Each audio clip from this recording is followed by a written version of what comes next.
Hello, my name's Owen, this is the Peter De Wint building, and this is One Mug, One Journey. Let's go take a look around.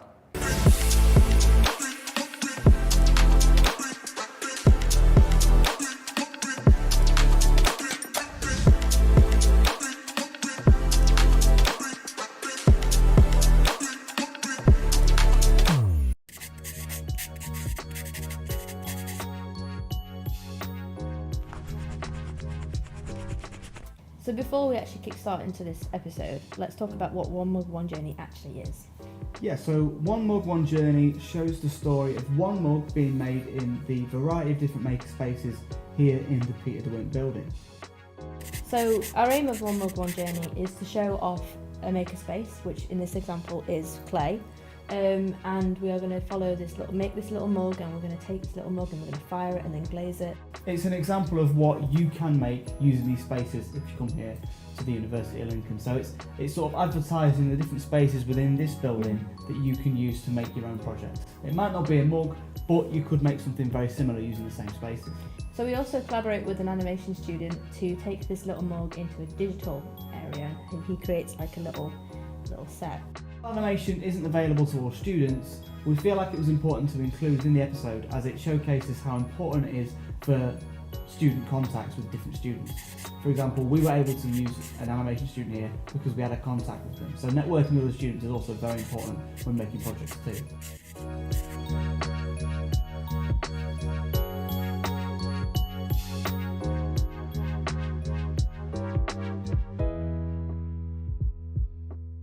As a creative, it is so important to collaborate with other students or other industries in general, like we have done with being a media student and collaborating with an animation student. As a whole, all the services here in the Peter De Wint building are underutilised. They're available to students at the University of Lincoln, and you can make some amazing things here. And that was the purpose of this little documentary series. It was to showcase what you can do here, what's available in terms of the services, and what's available if you collaborate with other students too. We are mainly just focusing on clay and animation, showing what you can do with that, and you'll see both me and Owen doing these in the next coming up episodes. We hope that you see something in this mini-series that really inspires you and gets you into this building and gets you communicating with other students within the community and making some great projects. You don't even have to be a creative person to try and give it a go, to be honest. I mean, it's all beginner friendly. Yeah, it's all beginner friendly. With all that being said, we hope you have enjoyed this 4-part series called One Mug, One Journey. We hope you've been inspired by the things you've seen here, and I hope you get into the building and make some amazing things.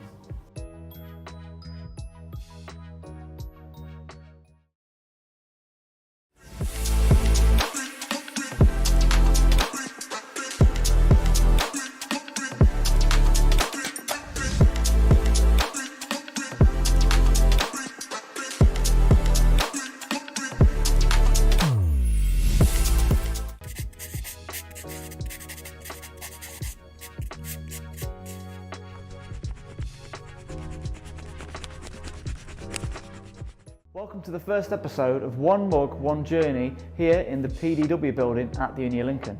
Throughout this series, we are going to be going to different workshops, and we're going to be experiencing what you could potentially be doing in this building. We're going to be going over all the different segments of the PDW building, but today we're starting off in clay making, learning how to make a clay mug. Let's go. So we started the clay making process with Mick, and we started a process called wedging, which was basically just pushing the dough or the clay to get all of the air out of it. Then we also rolled it into like a sausage shape before we then later flattened it out to become the mug. So then what we wanted to do is we wanted to make the mug, so the sides of the mug and also the base the same thickness. To do this we used 2 pieces of wood and then used a rolling pin to roll it out at the top. So then we pushed down and it would all be the same thickness. I found this bit really interesting, as I've never really done anything like this before, especially with using the tools and stuff. I've done pottery before in A-level, but I've never had to use a proper rolling pin and wooden slats to level it all out before. So then Mick introduces to using this little thing called a lever, which effectively smooths out all the little lines and creases inside your clay. This was a really easy technique, really simple technique, but I really enjoyed it in the way that it actually helped us get lots of imperfections out of the clay itself, and it was just a really simple way of making the mugs look a lot better. Mick then gave us these templates that we could put on top of the mug and then cut around them. A long rectangle was the sides of the mug, and this circular piece here was for the base of the mug. I really enjoyed using these templates here, as it meant that I could just cut around them and be really accurate with what I wanted it to look like, and yeah, I think it made a better product in the end. So this step was really easy and effective, and it was very straightforward in that you got given the little pieces of wood. And I don't have to think about putting in all the dimensions and the sizings for the mug, as it was already given to us, so this was fairly simple. A huge thank you to Mick for taking us through each step of making the mug. Without him and his detailed steps, we wouldn't have been able to make a mug as efficiently as we did. So here Mick was teaching us how to hash out the edges of our mug to then attach it to each other. We then use something called slip, which is like a watered down version of the clay, almost like a paste. So we also put the mug together and they overlapped each side, and then we got a little knife and we cut it diagonally down. The reason for doing this is to make sure that they merge together better.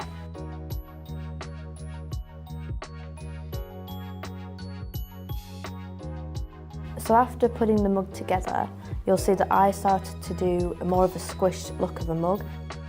This is because in the future weeks upcoming, we've got an animation scene where you'll see the mug that we have made go into an animated kind of like a creature as it bounces about. And I was doing this step in between that, so you've got the original mug that Owen was doing, and then you've got my mug where it goes kind of squished down and then back up again. After getting the diameter right for the size and the top of the mug, we then used some extra clay, rolled it into a sausage-like shape and made that into like the handle. So after this, we then used a sort of wet material called slip, and this allowed us to attach the bottom and also the sides of the mug together.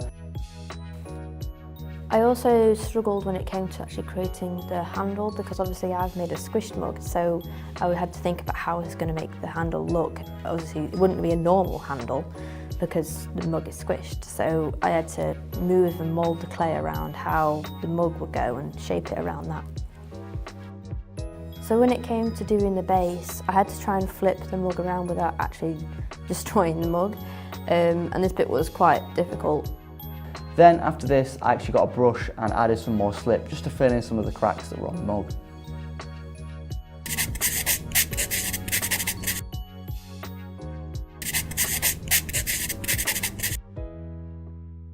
So that is a wrap on the clay making process. We're going to be moving on to the glazing process in the next episode. So join us next episode to see that happen.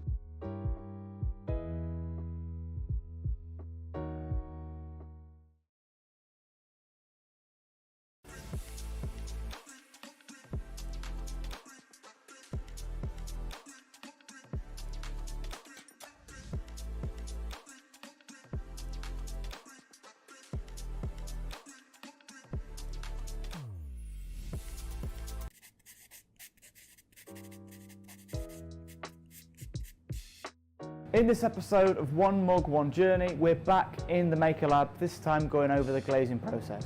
And then after that, we're going to put our mugs into a furnace. So, shall we get started? Mick started off by telling us about the type of paint that we will be using and shows us how the colours will turn out after they've been fired. Here he is mixing the paint and he explains that the paint needs to be smooth and not clumpy for it to work. You can see him mixing his paint with a paintbrush, trying to make sure that all the clumps of paint are all smoothed out. Mick explains how we should be applying the paint to our mug, demonstrating what the best technique is for painting it. After this, me and Owen looked at the colours that we had available and picked which one was best suited for our mugs. Owen and I were brushing off the little bits of clay to make the surface of the mug smoother and easier for the paint to be applied. After this, we wiped down the mugs with a damp cloth. This was to make sure that the surface was a little bit easier for the paint to grip, although if the cloth is too wet it can make the clay soften and fall apart. Mick got me and Owen to transfer our paint into little pots because the paint that was in the original pot was too thick and clumpy. We added a little bit of water to the paint that was inside these little pots and kept stirring it until it resembled thick cream. Then we began painting the mugs. making sure that we do a few coats of paint to ensure that we get the right colour. Mick's advice was 2 to 3 coats of paint to bring out the colour that we wanted. Mick said that the colours can be unpredictable and not always as shown on paper. In this case, you can experiment and explore with the opportunities in this makerspace with painting any models you make and seeing what the results may be. Making sure the colour is everywhere, we then painted the top parts and did another coat. Mick told us not to paint the bottom or get paint on the edges of the bottom either. This is to make sure that the mugs don't stick to the base of the kiln when they are being fired. I decided to try and mix some colours together to try and create some shading on my mug, in the areas where the mug had folded in. The colours that I am mixing are both blue, but before being fired, some paints do look completely different to how they would come out.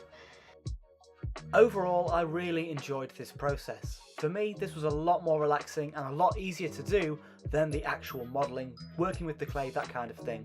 I really enjoyed just sort of sitting there and painting the mug, getting it looking great, and I was really impressed with the kind of results we got with this.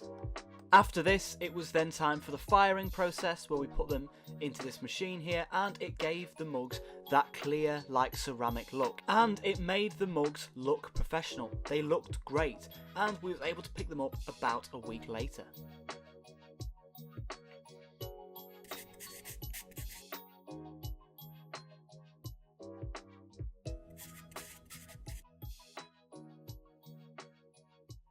So that was a little bit of an intro into what you can do in this Makerlab.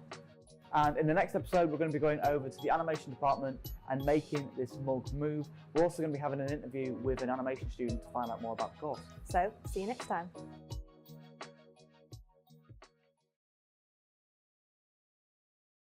Here we are in the animation area of the PDW building.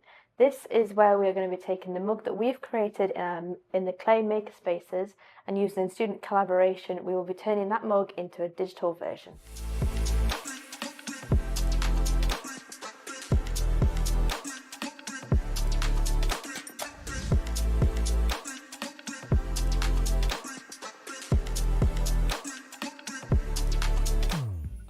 Okay. So it starts off with your storyboarding. You've got your idea, and now you need to bring this idea to life. And that's done with really rough storyboards. These storyboards are just a series of really loose pen line work, just really loose drawings that you stitch together to get an idea of the feel of this thing that you want to create. I can present it to you guys, and you can say, oh, I don't really like this framing, I don't really like how it looks at this angle. And from there, it can evolve into modelling.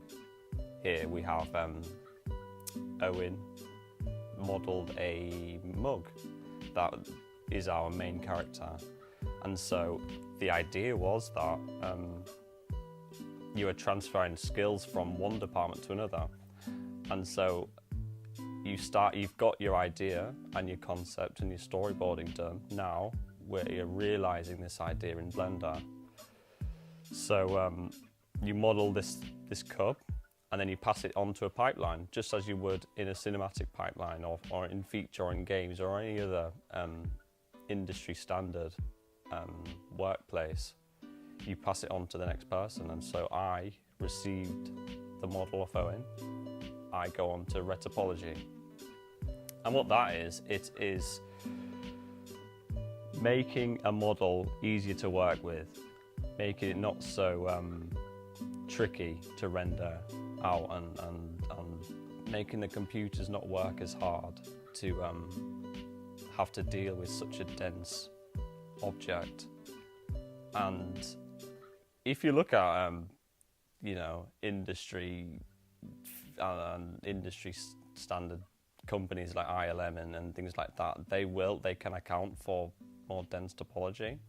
But for something like this, where it's a bit more cartoony, you've got to kind of say, when you're bringing up these ideas, how crazy do we want to go with this? And so from there, you go from retopology to rigging. This is bringing everything that we've done so far, our storyboards, our topology, red topology, and we are bringing all these Here's things together. Here's third year animation student Louis and to explain bring it more. to life. And that was the whole idea, is something that's being brought to life, it's being reanimated. And so to do this, you need to be able to add controls, something that you can use to manipulate the cup, make it squash, make it stretch, make it bounce, do whatever you'd like to do. And so here we add controls, and this is where you've got to be really strict with your topology and how your model wants to look and feel and act, because you want to give it character and emotion. So you've got your rigging, and then you pass it down the pipeline. You just pass it on to the next person. And in this case, you pass it on to the animator. My expertise, this is where I came in. This is my expertise. I could come in then and animate it with the raw footage that was provided. I can then just animate over it and then send it off to render. I would say the industry standard software is really good to use. As someone who financially wouldn't be able to afford softwares like Maya, TV Paint, both from 3D and 2D pipelines, it's just not something viable. As someone who is in a position like myself, who's not really running a studio or doing anything like that, it's great to just have access to tools like that, which I can then put into my portfolio. As in my final year now, I'm getting ready to apply for internships and things like that. And so the university is really great for bringing in people from industry. You have your golden rules of animation, anticipation, squash and stretch, easing, all of that gets taught. But you also have your golden rules of working in animation. Things like teamwork, communication. You need to be very disciplined in how you give feedback, take feedback, how you can work within a team. I think that's something that is really great here in Lincoln, is that so many group projects, you just, by the time you get to graduate, that there's no way that you're going to mess up being in a team. Do you think that the animation department should be more inclusive of students that aren't on the course? As it stands, it's very inclusive from other courses. As you go into your final year at university, you're working with sound, you're working with Foley, as you produce your final film. As for networking events, there's always, every year we have Industry Week. We have people from industry come in, and you get to talk to them about their career and how they progress to where they are. A lot of them being from Lincoln itself, being a creative hub, you see a lot of people branch out down to London and places like that. You have faculty who's been in the industry and know how to use industry tools that are provided to you. But the one thing that I would say is you need a knack for storytelling, because you want to tell your story, and as long as you have a spark in you to want to create pieces of art that you want the world to see, why not? So why animation itself isn't granted access to every student, I feel like it's important to talk about student collaboration here. Here, students can collaborate with animation students to make really amazing products. We're media students, and we've still been able to work with animation students as they've been able to use the facilities and the software to, collaborate and work together to make something amazing. What you see here is the power of networking, the power of making connections and friendships, and what those friendships can make. And what you're seeing on screen is all the work that Louis was actually able to make for us and send over as a PDF. He took us through every step and was able to learn some new skills and workflows that just aren't taught on our course. We as media students, we typically just use Blender, so it was interesting to see how Maya works and all the different workflows that come along with Maya. Overall, this was a really interesting part of the One Mug One Journey process, and I really enjoyed doing it. So that was an introduction into the animation spaces here in the Peter De Wint building. Now, we thought it was important to include this within the documentary, as these spaces aren't actually open to any student. But these spaces offer a great way to collaborate with other students. For example, we've collaborated with animation students here, and they've been able to use the facilities to make some amazing products.